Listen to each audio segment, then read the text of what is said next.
कुणाल आज फिर घर से निकल चुका था अपनी जॉब के लिए। कुणाल को अभी कुछ ही दिन हुए थे ये जॉब ज्वाइन किए हुए।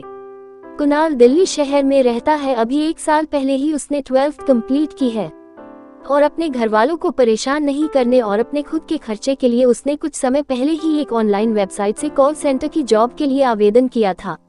दिल्ली शहर में कॉल सेंटर बहुत है और ज्यादातर युवा और स्टूडेंट कॉल सेंटर में जॉब करते हैं अपने जेब खर्च के लिए। कुणाल भी उन्हीं में से एक था। कुणाल को अभी 2 हफ्ते हो गए थे कॉल सेंटर में। ये कुणाल की जिंदगी की ये पहली जॉब थी तो वो थोड़ा उत्सुक था, लेकिन ये माहौल उसके लिए बहुत अलग था। कुणाल ऐसा लड़का था जो जल्दी किसी के साथ घुलता मिलता नहीं था। उस कॉल सेंटर में लगभग 50 लोग होंगे। कुणाल पहले हफ्ते किसी से ज्यादा नहीं बोला। ये उसका ट्रेनिंग का समय था। कुणाल के साथ कुछ 10 और नए लड़के भी आए थे, वही जो उसके साथ ट्रेनिंग ले रहे थे। कुणाल बस उन्हीं से थोड़ा बहुत बोल पाता था। अंततः 1 हफ्ते बाद उनकी ट्रेनिंग पूरी हुई। अब उन सबको बाकी लोगों के साथ बैठना था जो उनको प्रैक्टिस कराते। कॉल सेंटर में हर महीने नए लड़के लड़कियां आते थे ज्वाइनिंग के लिए। वहां के बॉस सुभाष सर थे जो कुणाल और उसके बैच के सभी लड़कों को बाकी के बच्चों से परिचय कराने लगे। सब बच्चों को अपने बारे में बताना था जो ज्वाइनिंग के लिए आए थे। सब एक एक करके अपना परिचय कराने लगे। कुणाल का नंबर भी आने वाला था। ये उसका पहली बार था जब वह इतने लड़के और लड़कियों के सामने कुछ बोलता। कुणाल को थोड़ा डर लग रहा था। कुणाल देखने में बहुत मासूम लगता था और कोई भी उसकी इस मासूमियत को देखकर पिघल जाता। हिम्मत करके वो फ्लोर पर गया। उसने लड़खड़ाती आवाज में बोलने लगा, हेलो ऑल ऑफ यू, मेरा नेम कुणाल है और मैं दिल्ली में अपने मम्मी पापा के साथ रहता हूँ। मुझे बुक्स पढ़ना पसंद है और मुझे आप सब के साथ काम करके बहुत अच्छा लगेगा। सबने कुणाल के लिए ताली बजाई और कुणाल नीचे आ गया। अब उसे अच्छा लग रहा था।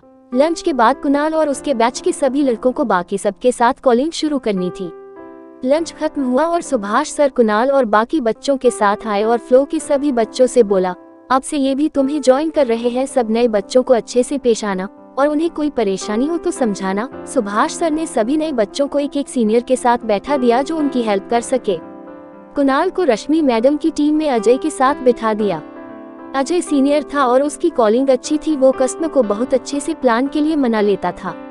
अजय ने कुणाल को बोला कि पहले वो थोड़ी देर उसे देखे कि कैसे बात करनी है कस्टमर से। कुणाल ने हाँ कहा और उसे देखता रहा। 15 मिनट बाद कुणाल को कुछ समझ आया। फिर कुणाल अजय से बोला, मैं कॉल करके देखूं, अब मुझे थोड़ा समझ आ गया है। अजय ने हाँ बोला और डाटा की एक शीट देकर बोला जैसे उसने किया वो भी वही करे। और कुणाल ने कॉल स्टार्ट की। कुछ 15 मिनट की कॉलिंग के बाद एक कस्टमर को कुणाल का बताया प्लान पसंद आया तो उसने हाँ बोला तो कुणाल ने कॉल जल्दी से रश्मि मैम को दे दी। तो रश्मि मैम ने आगे की बात की और कॉल खत्म करके उठी और कुणाल से बोला, बधाई हो, तुमने पहली लीड बना ली। कुणाल बहुत खुश हुआ। फिर शाम तक कुणाल ने एक और लीड बनाए और शाम को सुभाष सर ने फ्लो पर सबको बुलाया और सबसे बोला नए बच्चों के साथ काम करके सबको कैसा लगा। सभी ने बोला सर बहुत अच्छा। तो सुभाष सर ने बोलना चालू किया, मुझे खुशी है कि नए बच्चे अच्छा कर रहे हैं और उन्होंने लीड बनाने की कोशिश भी की और उनमें से कुछ की लीड भी बनी है। आज कुणाल भी उनमें से एक था। सुभाष सर ने उन सब के लिए ताली बजाई और कुणाल को अब वह अच्छा लग रहा था। कुछ 1 महीने में ही कुणाल उन सब से अच्छे से घुल मिल गया था। कुणाल रश्मि मैम की टीम में था। फ्लो पर कुल 3 टीम थी जिसमें रश्मि मैम की टीम सबसे बड़ी थी। उसमें 18 बच्चे थे जिसमें 11 लड़के और 7 लड़कियां थी। रश्मि मैम फ्लो पर सबसे अच्छी टीम लीडर थी और पूरा फ्लो उनके देखने भर से डर जाता था। दूसरी टीम के बच्चे भी उनसे डरते थे पर कुणाल शायद उनसे नहीं डरता था। वो उनसे मस्ती मजाक किया करता था और अजय अब उसका बहुत अच्छा दोस्त बन चुका था। दोनों छुट्टी के बाद भी ऑफिस के बगल वाले पार्क में बहुत देर घूमते थे। ये उनकी डेली की दिनचर्या बन गई थी। अब कुणाल को ऑफिस में 3 महीने हो चुके थे और वो सबको अच्छे से जानने लग गया था। पूरा ऑफिस भी अब कुणाल को जानता था। कुणाल और अजय हमेशा साथ रहते थे, खाना भी साथ खाते थे और साथ में ही बाहर जाते। इसी वजह से आरुषि मैम ने उन्हें राम लक्ष्मण बुलाना चालू कर दिया था। वो बोलती थी, राम भैया जहाँ जाएंगे लक्ष्मण भैया भी वही जाएंगे। आरुषि मैम रश्मि मैम की दोस्त थी और वो फ्लो पर दूसरी टीम की टीम लीडर थी। वो अक्सर रश्मि मैम की टीम में आकर बैठती थी और बात करती रहती थी। कुणाल के बगल में ही रश्मि मैम बैठती थी और पूरा दिन बात करता था कुणाल उनसे। और रश्मि मैम अक्सर चिढ़कर उससे बोलती थी कि कॉलिंग तो करनी नहीं होगी, बात करने आते हो यहाँ। वो ऐसा इसलिए बोलती थी जिससे बाकी बच्चे ये ना सोचे कि मैं उनके साथ भेदभाव कर रही हैं।